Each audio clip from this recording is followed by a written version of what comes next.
Yeah, so we're talking about a framework for consciousness, designer, synesthesia, and achieving ecstasy. So yeah, it's great to have you here again, Andre. So yeah, looking forward to hearing what you got to say about your current projects. So yes, do you want to give us a rundown on what you mean by a framework for consciousness, or what you have in place there, and I guess we can evolve the discussion forward from that place. Yes. So one of the core ideas here is that a lot of progress in consciousness research has been stifled, but by not having a sufficiently good framework for understanding what knowledge about consciousness even looks like. So with my colleague Mike Johnson and I and a few others, we have been developing a theoretical framework to basically figure out what information about consciousness would effectively look like. So, kind of the first thing. I think you're muted. This is an information theoretical. Yeah, I was muted. This is the information theoretical framework. Is similar in aspect, like to Giulio Tononi's research. Is this correct? Yes, that is correct. There was some key differences, but on the whole, we regard integrated information theory as one of the leading mainstream approaches, mostly because they get correct the idea that there is a data structure whose properties are isomorphic to the properties of experience, and that's really important. So, interestingly, I interviewed Christoph Koh like a little while ago now, when I was pretty fresh on the subject, and he was in Australia, and he says the definition for information that we have is, well, the standard definition is not complete. It requires sort of information to be passed from one place to another. In a sense, you need two nodes and sort of like a line between them in order to call it information. But he thinks that there's certain types of information that should be considered in and of itself relevant, that doesn't require sort of signals. Yeah. Yeah, that is fascinating. I do think we have a you might say like pre-scientific theory of information. I mean, there's a lot more to information than things such as what is the smallest algorithm that you require in order to reproduce a given signal. In which case, pure noise would be the maximum amount of information. But there's like these other notions of information where actually the highest amount of information lies right in between perfect uniformity and perfect noise, where basically the range of meaningful patterns gets maximized. Now, something to also add to this is the concept of how information can all be presented at once, which is something that currently, at least in informational paradigms, it's not really addressed. Like, how is it possible that, in particular, conscious information happens all at once? Every moment of experience contains multiple pieces of information, and current accounts, especially if you consider them in a sequential fashion, like one bit at a time, they don't take into account like any binding function that may enable to put this information together. So instead of like having several bits of information which are interleaved over time, you need some form of coherent binding of or apprehension of many streams of information at the same time in order for it to be, I guess, more efficient. Yes, I think in forums have you commented on the idea of quantum Darwinism and the likelihood that we evolved some form of what we took evolution took advantage of quantum physics to achieve a mind state that will probably be more efficient than if we were just using classical dynamics or sort of von Neumann-like architecture. Right. I mean, obviously, extremely controversial, I fear. I mean, a lot of people might be triggered by the connection. But yeah, I think like especially when you consider binding, there's like some interesting case to for that kind of a explanatory framework. That said, that's like really not necessary to assume in any way or form in order to actually do progress in consciousness research. So the frameworks that I'm going to be talking about, they actually don't assume a particular substrate or how it actually works physically, because it's working at a different level.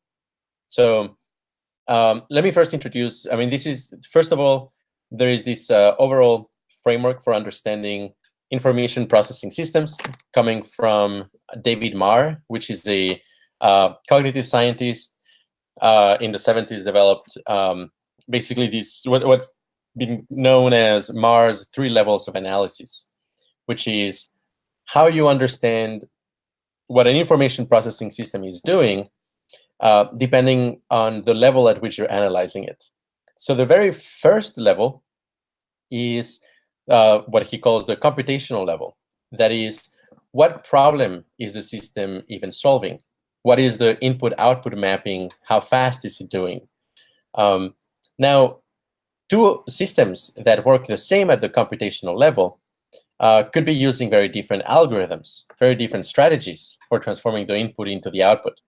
So that's where we come into the algorithmic level of reduction, where you're actually going into detail about how the information is being put together, compared, what memory requirements are being used in order to transform the input into the output. And finally, you also have the implementation level of analysis, which is about how is it that the algorithms are being implemented physically at a fundamental level. Are we talking about neurons? Are we talking about transistors? Or are we talking about buckets of water and levers and pulls? Something that is kind of like interesting to point out about this is that depending on where you locate consciousness in these different levels of analysis, you get different metaphysics. So behaviorists, people who basically just think that what matters is the input-output mapping. If you have something that just reacts like a human, and it talks like a human, and it behaves like a human, that's all you need to know that this is conscious, and has just the same experiences as us. So I might describe them as saying that consciousness is at the computational level, like what is the system doing? Then functionalists would ascribe consciousness to the algorithmic level. Basically, how is it processing information in terms of how it's manipulating the inputs, and what kind of like underlying functions is it applying? And finally, physicalists who believe that consciousness is actually a property of matter, or said in a different way, consciousness discloses the intrinsic properties of matter, would assign consciousness to the implementation level of abstraction. Now, I mean, that's kind of an aside. For the purpose of frameworks of consciousness, what's relevant is the three levels, and that whether people realize it or not, most of the work in computational neuroscience is actually happening more at the computational level of abstraction than even the algorithmic. Like Bayesian accounts of decision making, as well as of perception, they're really just saying how is the input-output mapping being transformed in terms of what kind of problems the brain is solving. It's not even addressing how that is happening, and there's many ways in which it could be happening. Now, it's very important to have that account, to have the computational level. Without it, you can't go any further. But it's very much of a stretch to think that that is actually advancing our understanding of consciousness. It's basically just painting an outline of what is the things that we are doing, not even how we are doing it. Well, what kinds of, I guess, tests are you currently involved in? What kinds of sort of hypothesis development that can be sort of tested using current scanning equipment are you involved with at the moment, if you are, to validate this kind of view on consciousness, to validate its framework? Yeah. So, well, before I go into that, let me elaborate on the frameworks of Qualia Research Institute. So basically, there's a few concepts that are pretty important. The very first one is Qualia formalism. This is the notion that for any given moment of experience, there corresponds a mathematical object whose properties are isomorphic to the experience, to the phenomenology of the experience. So this is what we call a consciousness realist approach, that there is a matter of fact about what you're experiencing on a given point in time. There is a matter of fact about whether the little brain inside of an ant is using any experience, and so on. So this is a matter of objective fact about of something that's going on in the brain, which correlates or directly relates to a sense of what it is to be like a human, or what it is to be like a bat or an ant. Yes, correct. Okay. So yes, right off the bat, we take a consciousness realist approach. There's something to scientifically investigate there. It's not an illusion, and it's not something fuzzy. There's like crisp boundaries to what is your consciousness and what isn't. Then one layer higher of specificity, we have Qualia Structuralism. So the first one is Qualia Formalism, the second is Qualia Structuralism. And Qualia Structuralism says that the mathematical features that map into your phenomenology actually have a lot of clarity to them. That is to say that the way in which things feel actually do map into a sensible way into what those mathematical features are. It's not going to be where the mapping will look completely arbitrary. That it's actually going to be very sensible, and the very structure, informational structure of your experience will be possible to read off of that mathematical object and to actually generalize it, so that we will be able to make predictions and say, if you were to add this, for example, additional topological features to this object, we can anticipate that your phenomenology will change in such and such way. So in a sense, if you were in the Matrix and you were Neo and you had Kung Fu injected into the back of your brain, you could predict exactly what that might look like in an information theoretical view objectively. So you could take an image you could predict what Neo's brain chemistry might look like and electrical activity might look like after having Kung Fu injected into his brain. Yes, and also you could predict how different interventions would influence it. So you could tell what it was like you could have an information theoretic view of drunkenness or stonedness. Yeah, oh yeah, absolutely. That's drunkenness is not a particularly interesting alteration to consciousness, but the theory should be able to cover what it's like to be drunk and what about the shape of your consciousness is changing when you're drunk. It's interesting that a lot of people have a kind of like a almost kind of like a dismissive attitude to alterations of states of consciousness. But if Qualia formalism and Qualia structuralism is correct, there is a real, true reason why different compounds alter consciousness in particular ways that have to do with the mathematical features of your experience. And now we come into kind of like the more important aspect, which is valence realism and valence structuralism. So I think like David Pearce is not a big fan of valence as a term because people don't really relate to it very much. Okay, yes, because some people think it's like a chemical bonding, right? Right, which it's also used for that. But the way in which we use in different ways. But how would you define the difference between qualia and valence, if there is one, to somebody who's just in an elevator with you for a minute, like they were on an So valence is a particular feature of an experience. So just as whether you're experiencing blue, you're experiencing visual experience, you're hearing sound qualia. Likewise, there is this feature about your experience, which is how good it feels or how bad it feels. And it's not strictly just, I mean, it's complicated because there's mixed states, and also there's a lot of very weird states of consciousness that they have a very complicated valence.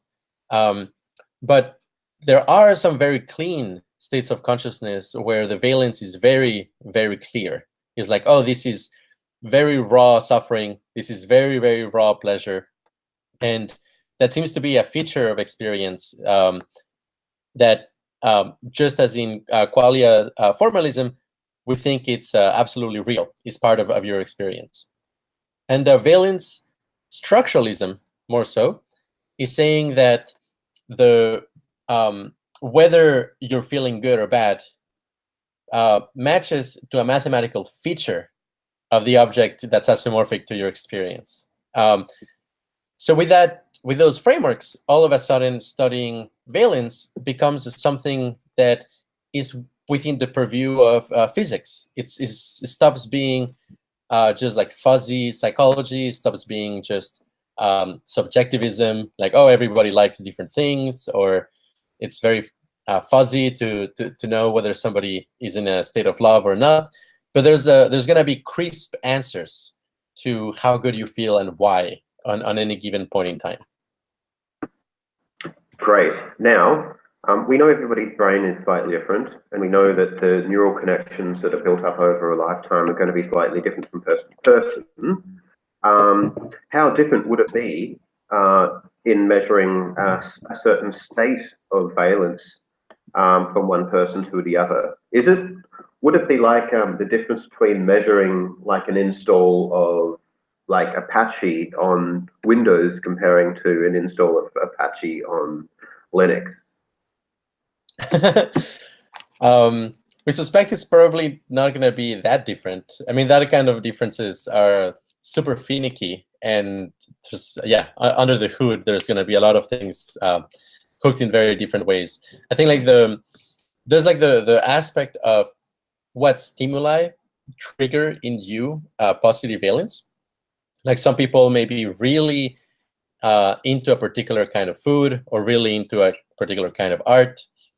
But the actual state of high valence that is triggered, we suspect, has an extreme level of resemblance across people. Now,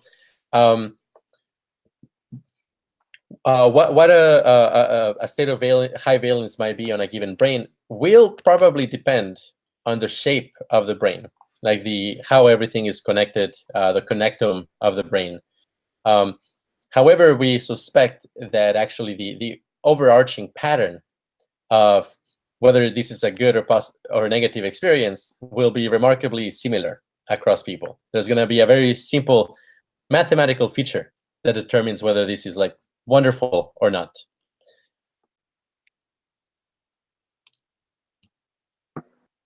Well, a question that somebody in the audience here is, they'd like to know more about Qualia Research Institute, but I'm not sure if that's right to talk about right now. But if there's any, some people say that, like, you know, the usage of the term qualia and valence elsewhere are just like synonyms. So just to be specific, are you intending the use of qualia and valence? Have you got your own precise definitions for these particular terms? Because I think the literature needs very precise terms out there, and I think it's great if people can come up with or sort of bolster more precise definitions for the way that people experience things in general. But yes, do you want to just tell me if there is a difference specifically between your usage of the terms qualia and valence and common usages of the terms? I would say that I mean, qualia refers to all of the I mean, there's a problem of reference when it comes to whether you're talking about the entire experience or whether you're talking about the building blocks of the experience. The way in which I tend to use it is about the building blocks. I'm not assuming an atomistic version of consciousness, where there's literally kind of blue atoms or red atoms that are making up your visual field. But there is the qualia of blue and the qualia of red that is present within your experience. And it's not only present, but it's also often localized within a particular region of your phenomenal space. But usually when I talk about qualia, I'm referring to those things, which within Qualia Structuralism, they would match to mathematical features of the object. Now, it might not actually be the case that if you were to look at the mathematical object, you would actually see, hey, over here is blue. It might be something more like, hey, like the overall topology of the object is suggesting that there is a localized blue in the visual field that is being represented. So the mapping might not be straightforward, but we believe it will make sense in terms of it contains all of the information of your experience.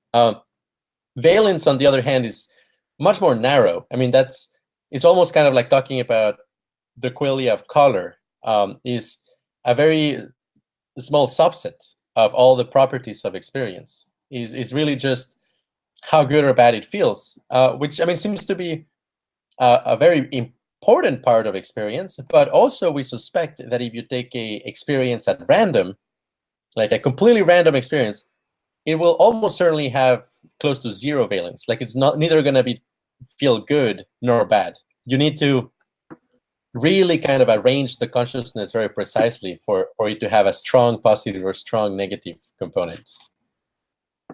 Well, as you can see, my world is rather black and white and grayscale. So Mary in her locked in her grayscale room wouldn't have been missing much.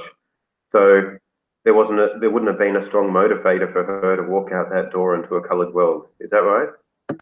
What do you mean? Well, you know about Mary and the knowledge argument. Yeah. Yeah. So I was just having a joke. Yes, that was a sort of a joke on reference to the knowledge argument thought experiment, which I'm sure you're aware of. Yeah. Mary is always in a black and white room and learns everything about color qualia, but never experiences it until she goes out.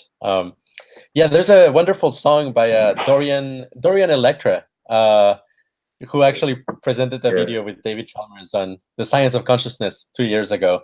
For any person watching in YouTube, I recommend checking Dorian Electra, What Mary Didn't Know, later on. Very fun. Well, let's ask you the question. Do you think she learned anything useful by actual experiencing color? Yeah, I mean, she will now have an internal referent that was just completely absent before. I mean, there's like the difference between being able to instantiate within your mind, let's say like an informational structure that is in black and white that contains all the necessary information to find like the distinguish between, say, an experience that has red or not. But that's still kind of like one level down. I mean, you're basically using your entire consciousness to instantiate a mathematical representation. But just because you're doing that, you're not instantiating the actual qualia within you. You're just learning to distinguish between what has that qualia and what doesn't have. You're not actually experiencing it. And yeah, I was going to comment that there's also kind of like the valence analog for Mary's room. That if you have been depressed all your life, or if you've kind of been anhedonic all your life, you may just have no concept of what happiness even means and be completely puzzled by what people might be talking about when they say they feel happy, they feel motivated, they see rocks shining and they find meaning in things. And I mean, the same goes the other way around. People who are naturally very happy, they may have no real concept of what suffering is. They might even be suffering skeptics. It's like, oh, people are they just want drama, but they just have no acquaintance with it. But But yeah, a real science of qualia would not only give you the structural features of experience, it would contain protocols to instantiate any experience that you want. I mean, that's part of the big objective, to be able to say, well, this is a local maxima in the valence landscape. Let's develop a method to be able to instantiate it whenever you need it and have that experience, and so on. For every possible local maxima of bliss, you would want a method to reliably generate it. Interestingly, someone in the chat room said, asked a question, what would a C. elegans need for happiness? I don't know for sure. Maybe they have some form of qualia that equates to suffering and bliss in a very rudimentary form. They haven't got very many neurons, mind you, to process this. Which brings to mind a certain question. You see, we have a sort of at least a view, the question that there's a possibility of other mind states that are outside our current imagination, our current ability to experience. There's unknown mind states that we could explore. Now, we might find motivation just by imagining and being curious about what these mind states might feel like. But for an animal as rudimentary as a C. elegans, or maybe a shrimp, they might not care about developing higher forms of qualia. So yeah, I mean, maybe we can discuss our motivation for experiencing higher or broader spectrum of states of qualia, and what the difference between that would be in a shrimp. I mean, would you sort of uplift a shrimp if you thought it could benefit from higher states of qualia, or is that something you wouldn't do because it wouldn't be in its range of preferences? Right. I mean, there's so many things wrapped up in this question, but I mean, I think that uplifting as in the sense of enhancing intelligence is something that may not have intrinsic value in and of itself. I think really the value of uplifting comes from helping you actually be able to stay for longer in very positive states of consciousness, to be able to tell between suboptimal and much better ones. But I mean, if we have figured out scientifically for an organism of this size what is a good region of the state space of consciousness that is overall extremely blissful, but that still allows the organism to survive, I mean, we probably would know better at that point than that organism. But we would have to have a really good scientific account of how consciousness works to be able to have a very high confidence into what this organism feels like. But yeah, I wouldn't so much uplift as hedonically recalibrate organisms of that size. I mean, I do suspect that. Yeah. Here's the thing: if we can imagine there's only a limited finite amount of sort of goals that a shrimp can have goals compared to a human, and we can then imagine, because of the complexity of goals that are possible in, I guess, the Hilbert space of all possible goals, some of those goals are just unrealizable to humans because we just don't have the framework to be able to understand or conceive or just make sense of them. Mm-hmm. I imagine that it could be true for states of qualia as well. There may be states of qualia that can only be experienced amongst agents with the complexity that, I guess, would allow them to arrive at a terminus of this type of experience. The tracks to get to this type of experience require, a certain type of, I guess, a wheel, or maybe you need a 4-wheel drive, or maybe you need some form of amphibious vehicle in order to navigate the terrain to get to certain types of experience states that we just can't get to at the moment. So from that view, it could be useful to uplift an organism at least to the lower threshold of possible, to a lower threshold of complexity such that it can achieve all possible useful and blissful states of experience. If, that's useful. I mean, surely we could just, have a very simple blissful state and just be satisfied with that. But what about novelty? What about, I guess, varieties of experience? Isn't that important as well? Right. So, I mean, to be devil's advocate, there is this framework called the tyranny of the intentional object, which is that we tend to confuse the intentional content of experience that makes us feel good and high valence itself. I mean, that is to say, most people say, I love ice cream. They don't say, I love the feeling that ice cream gives me, or I love the high valence state that ice cream gives me. Even though if you introspect hard enough, you will notice there's like some changes to the overall shape and structure of your experience as soon as you start eating ice cream, which is really what you're enjoying. It's not a kind of the external object of ice cream in and of itself. And I suspect novelty might be something like that. That we have a cognitive architecture that produces a lot of positive valence when we learn new things. We love to learn and explore and expand our intellectual horizons. To some extent, that depends on like one's degree of openness to experience and curiosity and some basic level of cognitive skills.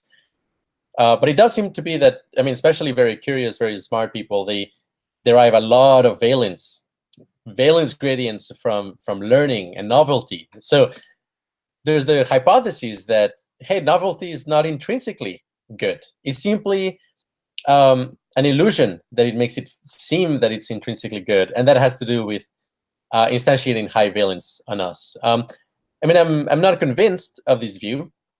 I think there's some metaphysics in which novelty could be intrinsically good. If it's not just the organism who gets bored, but like the entire universe that gets bored when you just repeat the same thing over and over again, then novelty might be really important. Another case where novelty might be very important has to do with the kind of like a token identity view of consciousness, which is that if you already created a conscious experience with a given information content, even if you create another conscious experience, again, with that information content, you're not adding to reality because that experience already exists. It's kind of its own platonic state, in which case, yeah, like just repeating the same blissful state is doing nothing at all. You should just continue exploring. But yeah, I'm personally skeptical. I tend to think that there's probably some very optimal states, and the more you have, the more energy you put into those, the better. Okay, that's interesting. But in order to explore, to find those states may require a lot of novelty. And how do you know that those states were the optimal once you found them? If you did find them, we could just find some states and we might think that they're the most optimal, but we could be damning ourselves into a very narrow local maximum, not knowing what's over the next horizon, not knowing what's beyond the mountains in the distance. Instead, we'll just be happily camped, like, people have just found like a nice little valley to sort of survive in. Yet beyond this valley, there could be sort of untold riches and untold amounts of like blissful experience that are far beyond what could be achieved in that local valley or this local maximum. So you could be damned in a very narrow relative bandwidth to what may be possible. If you decide to downgrade your novelty appreciation, or you decide not to explore anymore and just focus on exploiting local resources. So in a sense, it's like if there was an optimal state of experience that could be experienced over and over again, how would we know that we'd find it, that we had found it, unless we were omnipresent? I mean, it might not require omnipresence. I mean, omnipotence. I forget which one. or or omniscience. I mean, I think, I mean, obviously, I mean, there's so much uncertainty here, but I can envision a scenario where we would be reasonably certain that certain states are the best possible in this universe, at least. I mean, one example would have to be with if we figure out early on what is the theoretical limit to how much energy can be bound in a state of consciousness. And let's say that that's not very much larger than what a human brain is already doing.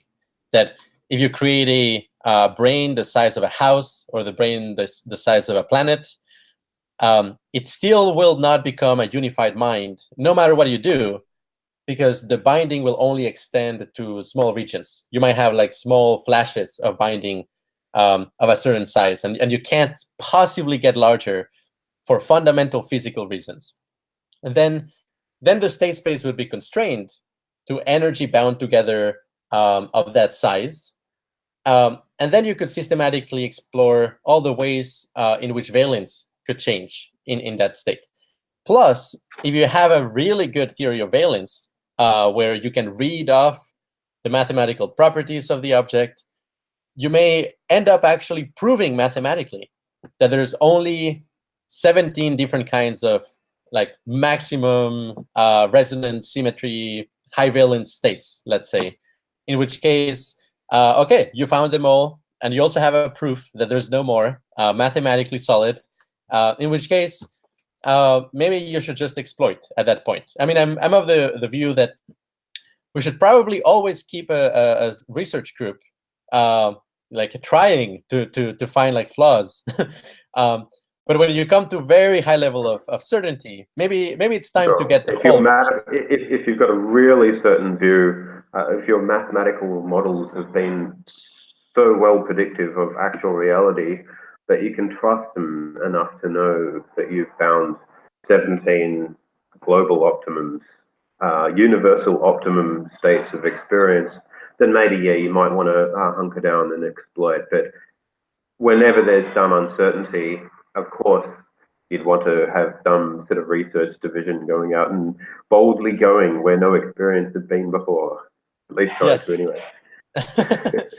Yeah, that's correct. That's how I say it. I mean, I suspect in the long term, I mean, I think like intelligence is again like good for instrumental reasons, but at some point it's gonna be that the case that reality, like living, is gonna be so blissful that really like thinking would be kind of a waste of resources in most cases when most of the problems have been solved. And there's like much more efficient ways of feeling wonderful than thinking. Then maybe, a small subset of minds might end up being involved in cognitive ability, in cognitive tasks. But I mean, I don't think that's going to happen anytime soon. I mean, I think like first there's going to be a huge drive of combining high valence with super intelligence, so that we can explore consciousness while also being extremely happy while doing so. I mean, I think like that's a winning combination when you can combine those two things, and I think it's going to happen. So yes, I mean, like we could, the super intelligence plus, valence research would definitely be awesome, and I want to be around for that. Who doesn't, right? Well, maybe not. A lot of people might not want to be, because some people suggest that actually oblivion is the optimal state. That what's his name, David Benatar, the idea, like if we developed a super intelligence which was epistemically superior to us, but also ethically sort of epistemically superior, so they had more knowledge and had a greater sort of understanding of ethics in the most objective sense. And it said, well, all you humans, like, you suffer, and so does the rest of the environment. I'm going to turn you off now, but don't worry, it's the most ethical thing to do. Now, I might go on existing, and I might turn myself into a utility monster and eat the universe to achieve the most blissful state. Is that okay with you? I mean, I'm not totally comfortable with that view. But there's some facts about the world that could persuade me. I mean, like this is a horrible scenario, but just putting it out there to kind of enrich why this might not be so terrible, or like why this might be justified is, I mean, if we show mathematically, let's say, and empirically, I mean, I don't think this is the case, but you just imagine that whenever you produce a super blissful state, there is somewhere else in the multiverse that you're creating a very negative state as a counterpart. That there's like some kind of universal canceling of valence. Again, I don't think that's the case. Extremely unlikely. But if it was the case, then yeah, we definitely should not just aim for high valence, and we should aim for like being as neutral as possible. Another possibility is like the risk associated with running a super blissful machine. I mean, it's kind of if you I'm thinking of like an easy way of saying this, but if you have like a super complicated machine with lots of gears and pulls and it's working perfectly, and when it works perfectly, it produces a super blissful state. But if you throw a wrench on the machine and like you damage it and it gets destroyed somewhere, it becomes an extremely awful experience. Then running the machine may be a very big ethical risk. So in that case, like creating extremely blissful states might not be justified if there's the risk of the whole machinery going wrong and producing a lot of suffering. So I do think that whatever machinery, whatever systems we create that produce extremely high valence, they should be robust against failure, such that even when something bad happens, it doesn't become extremely dissonant, extremely extreme states of suffering, which I mean I see as a possibility that like there might always be that risk. Right. So this plays quite strongly into the sort of population ethics and axiology sort of side of ethics, and that is about like trying to address the concerns of future selves and future life and future agents. Now, how highly do you weight? I mean, this is a very general question, but like, I mean, in what way would you describe the importance of preferences in trying to design a better future? Do you think current preferences of current cells and current agents weigh highly in trying to develop a trajectory for optimal experience tomorrow and going into the future? Personally, I don't think so. I mean, I think there is the aspect of most organisms know better about how to improve their own valence. I mean, they have like a self-intimating understanding of what changes to their experience would make them feel the best. That said, there's also a lot of illusion going on, where we evolved to believe that certain things will make us happy and they will not. But to keep us motivated, we really have to believe it to continue to reproduce. And I think like a very large fraction of preferences can be put in that category, that are more kind of evolutionarily adaptive delusions. And I'm not sure that's like really a good blueprint to figure out what a utopia might be. I think really the way to go is going to be a conceptual revolution where we think of optimal preferences in terms of states of consciousness and not in terms of modifying the external world or in terms of achieving personal goals, which is, to me, very brittle, very hacky, doesn't really address fundamental value at all. I guess behind the concern about like preferences that I have is a continuity of experience, whether it's valuable to achieve continuity over time frames within the universe, or whether a universe which flickers randomly through random sets of high valence, high happy experiences is just as valid or just as moral. Like imagine a universe where each frame, if we're in a granular universe, where each frame of pattern were entirely different and had absolutely no connection to a previous frame or to any other frame, except that they were all happy frames. Would that be, you know, this massive fuzz of happiness from frame to frame, completely disjointed, where there's absolutely no concept of like continuity in time, across time, across all frames. There's no pointers to each other whatsoever. It's all just a big happy fuzz, and there's absolutely no sort of connection or continuity between any of these frames, regardless of where they are slotted within time. Even like you can imagine, it sounds absurd. I mean, what do you think? Do you think this is a universe that is just as ethically valid as one which has continuity of experience?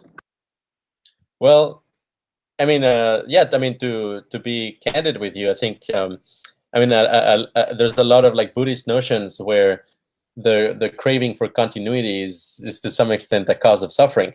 So, I mean, I think that's probably an evolved preference. I mean, evolutionarily, it makes a lot of sense because being able to learn, record your memories, have an identity, all of that is very adaptive. So it makes sense that we would be intuitively very concerned about the continuation of informational states from one moment to the next. From an objective point of view, I'm not sure there's intrinsic value there. I mean, again, I personally feel that there is. My intuition goes along the lines of I want to continue this stream of consciousness, evolve it, and grow from it, rather than just instantiate a perfectly blissful state that has nothing to do with me and nothing to do with anybody else. But I also recognize that might be an evolutionary bias, that when it comes down to fundamental value, especially within Valence realism, that I mean, really the optimal states might not involve any continuity at all. But I mean, I'm agnostic. It could also very well be the case that the optimal states require continuity. Like that might be another possible outcome of the research in the long term. So I just don't know. But I'm open to the possibility that continuity may not be necessary.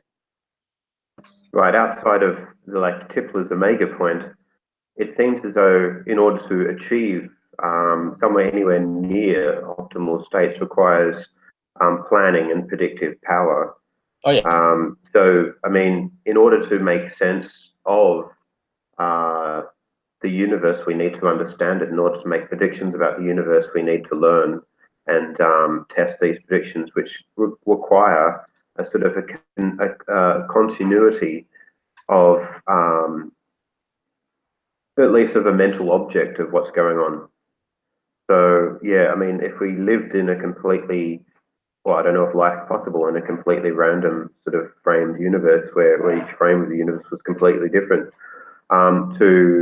to have I guess a universe which could maintain a state of ultimate blissness predictably, then you'd require some form of continuity, I imagine. At least, I just like we can talk about the possibility of the universe having completely random frames of optimum bliss, but whether that's possible or not is, or likely or not is outside our purview. It's just very hard to predict that a universe like that is possible. I guess as a thought experiment, it's interesting to think about such things. Well, yes, but I think there's hints in our current available state spaces of consciousness where some of the highest valence states known to exist, I mean, including some I have experienced, I've been fortunate to experience at different points in my life, and also the ones that have been recorded, for example, in Buddhist literature, extreme states of concentration, the various jhanas, and emptiness states, and so on, that they tend to have this property of being unconcerned about the continuity of experience, and they also seem to basically have a very thin view of identity.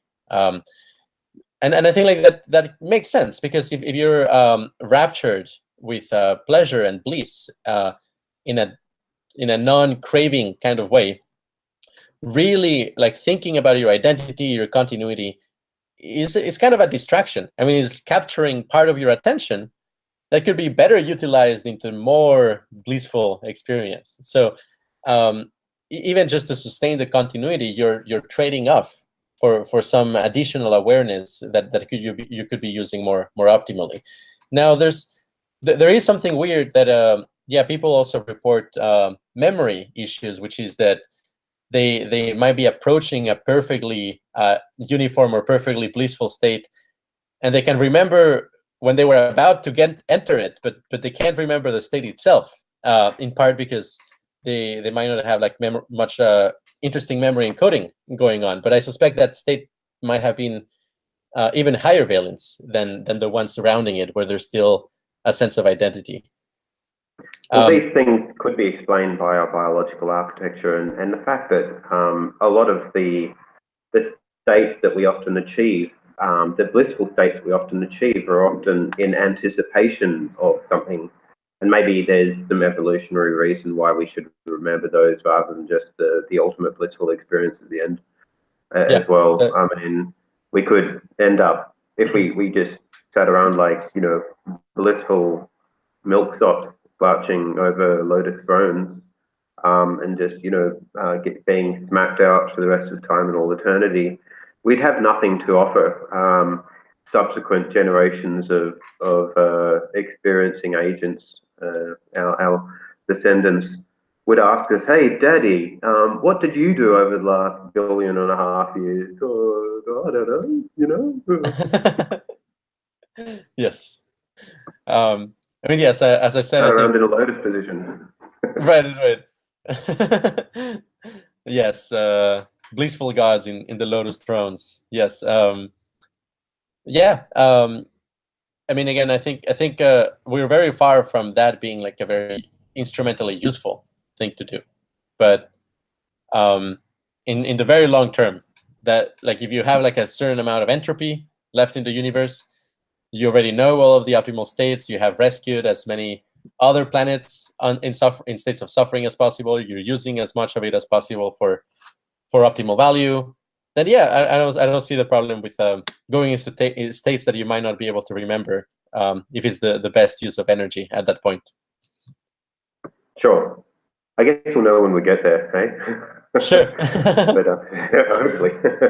Yeah. So I'm just wondering, is there we should catch up again, like in the next couple of weeks, to follow up with some of the other projects you're involved with. But yeah, it sounds really interesting. And I feel as I need to do a little bit more research and preparation before I try and ask the right questions about them too. But is there any concluding comments or takeaways that you'd like to end with? Yeah, well, I mean, I would like just to say that I mean, we are currently in the lookout for collaboration with neuroscientists to actually conduct some of the experiments. I mean, like the really cool thing is that we are making earlier. We're making precise, empirically testable predictions for what valence looks like in the brain, and they might be completely wrong, and I'm very open to that. I just want to get that low-hanging fruit out of the way as soon as possible. If we're wrong, then like that's fine. We will move on. But we want to, of course, if we are right, that would be really, really important to find out.